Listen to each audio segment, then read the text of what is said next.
Wow, we know now how to actually select news. We also know what news is. What we haven't discussed yet is the beautiful new world of social media, where news can be distributed much quicker and even by people who are not professionally trained for the job. First things first, I'm sure you've heard about this elusive term of Web 2.0. Don't worry, there isn't much of an advancement of technology behind this term. It basically just means that in its infancy, the internet was a medium that was still very linear and one way. The organizations would put up their organizational web pages and you could visit that web page, but you couldn't exactly leave comments or you couldn't exactly converse with that organization. The Web 2.0 revolution has pretty much rendered this linear way of communication a thing of the past, and now we are looking at a web that is user-centered, user-generated, and also user-controlled.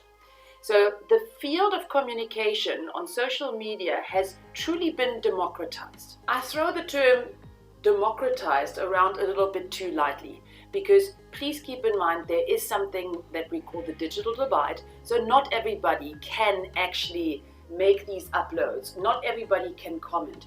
Not everybody can go onto Wikipedia and actually write something about a topic. There are still many people who cannot afford this access or don't know how to actually use the technology. But I'm pretty confident that you guys in my varsity college class know very well how to use the social media, and some of you might even have the goal of becoming a crowdpreneur. Okay, so somebody who makes money by attracting audiences, sizable audiences.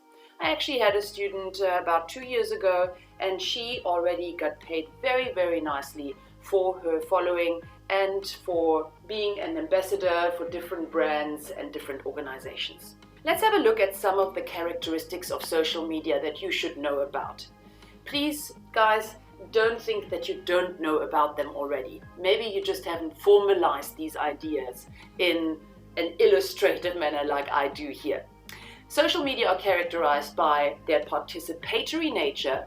They are open, they forge conversations, they create a community, and of course, it's all about connectedness. Let's start off with our last point of connectedness. Just looking at the term web should already give you an idea that one site can lead you to many other sites. Any organizational site that you go into will have links to other sites. When you go onto Google and you do a search, you will get links to other sites. When you go to Wikipedia to look up the definition of public opinion, you will be linked to other sites. Thanks to technology, these connections have become very easy. For you to engage with these linkages is very easy. Once again, just think 50 or 60 years ago. You had a book, the book had a reference list, you see what other sources are out there, but to get to these sources was a mission, okay? So social media are definitely quite easy in terms of making these connections. Community, yes, it's a virtual community. It's a different community. And I know that many of you are very interested in what this community is like, how they communicate, what kind of culture arises in virtual communities or social media communities. What is definitely quite apparent is that these communities are not forming along the lines of traditional cultural indicators, like your location or your language background. These communities seem to converge toward common interests. It doesn't matter if you're in Argentina or if you're in Russia. If you like to sip mojitos on a Sunday morning in a jacuzzi, you will find a community for that on social media. Don't worry, I'm not part of such a group. Conversation, yes, I've just said it. Web 2.0 is all about moving from a linear way of communicating to a two-way or cyclical way of communicating. The dialogical nature of social media is certainly what attracts us to it as well. Openness basically has to do with you being able to navigate wherever you want to go, you being able to leave comments, engage here, look there, that has to do with the openness. Social media are not closed systems. They're very, very much open and porous in their non-existing boundaries. Participation, through the dialogue, through the conversations, we of course can participate. All the wikis that you see on the internet are beautiful examples of the participation that's happening.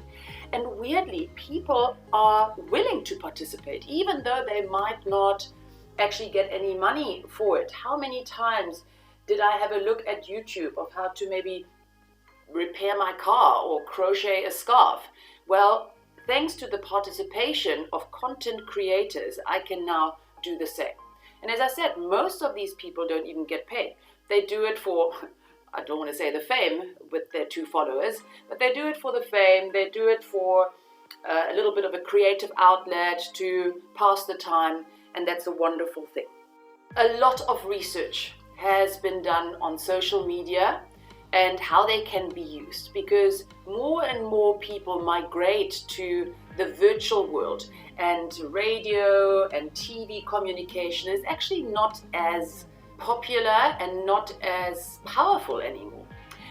Let's have a look at health issues. Right now we are sitting in a pandemic, and how can we use the social media in order to bring information to the people?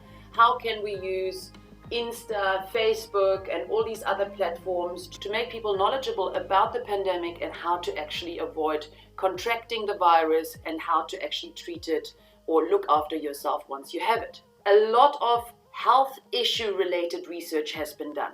What has also been discussed in academic circles is the internet's potential to make our democracy a more vibrant and a more substantial one. Thanks to the participatory nature of social media or just the virtual media, could we possibly be better democratic citizens? The question has definitely been asked.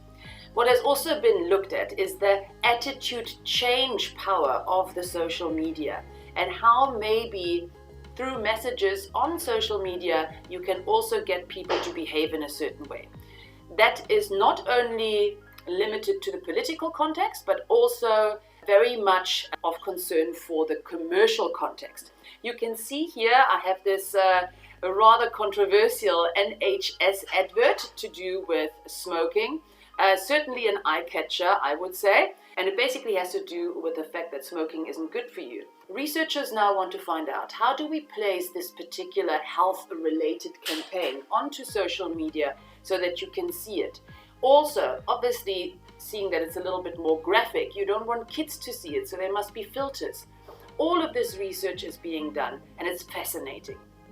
If you have a look a little bit deeper into how social media are being used in persuasive communication, there's a wealth of information, and I'm sad that they're not diving deeper into it. Just think of search engine optimization and how Google actually gets paid by different organizations to offer certain messages to you. Think about the fact that it seems to just have to think about a certain product or a certain purchase, and all of a sudden these things are popping up on your screens. As I said, it's a fascinating topic, and I would encourage you to dive into it. I'll see you next time. Bye.